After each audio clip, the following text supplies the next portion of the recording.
So as a result of this pandemic that we find ourselves in, I mean, I'm assuming that you must have found quite an uptake as more and more organizations take to the cloud. I mean, that this must have had quite an impact on your business, right? Definitely. I can tell you that what we saw, at least I'll say March to June, is the common sentence: the rich are getting richer and the poor are getting poorer, in the sense that the smaller organizations many times had to postpone. But on the other hand, the extra large organizations that were, I'll say, playing with the cloud, so to speak, dramatically accelerated their cloud adoption. Dramatically. I've seen projects that in extremely large organizations that were held, and every month it would be delayed by 2 months, and now executive got in, everything's delayed in a much lower pace and literally moving years earlier. And I'm not sure if you saw, there's a very popular comic on what led the digital transformation in your organization. There's like 3 options: your CEO, your CTO, and COVID-19. Yeah, that's it. And I think that simply the situation caused large organizations to understand that they need to drive the digital transformation, or they won't be competitive. And this dramatically accelerated. And have you been seeing that across all verticals? I mean, is that some specific verticals? Like, we've still been finding that there are some verticals that are still very, even post-COVID, like they're still very, very reluctant to move to the cloud. Have you been seeing it across all sectors? I can tell you that even the more conservative verticals like finance and banks, we saw them that dramatically accelerated the cloud adoption. Once there's an engineer literally told me that until now it looked like the upper management are throwing some nuts to the monkeys, to the geeks to play with new technology. So they weren't really committed to that, and now they really understood that and that they can't be agile enough if they don't do that, and dramatically accelerated because they saw that young companies that were born in the cloud were dramatically more agile to adapt. Absolutely right. This very order, and this caused them to have a real shift in mindset. Yeah. Absolutely right. I guess, though, the challenge is that if we have these companies, making these fast shifts to the cloud, unless they've really, there's no way that they could have had the right security strategy in place to move to the cloud that quick. And that presents a real opportunity for hackers. It provides a real opportunity for adversaries as well.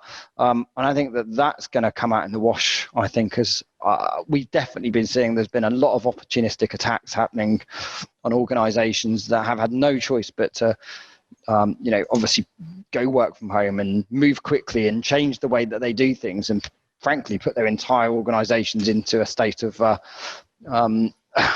chaos in some circumstances, frankly, and that presents a real opportunity. So moving to the cloud fast, as a lot of companies had, it must have presented a huge amount of risks, I'd say.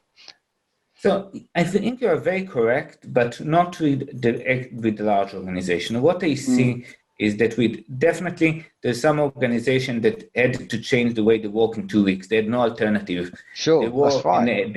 You had call centers that are physical, and you need them to work from home, and you need to make it happen in 2 weeks or 1 week.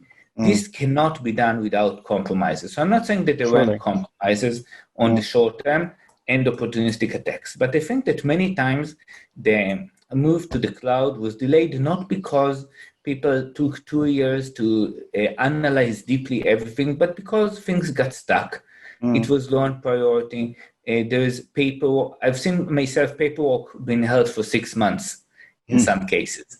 So I'm not saying the large organization shifting to the cloud, throwing security away, but putting it as a higher priority of something that, and we are not going to finish in 6 months and not 18 months, and trying to accelerate. Will be there compromises?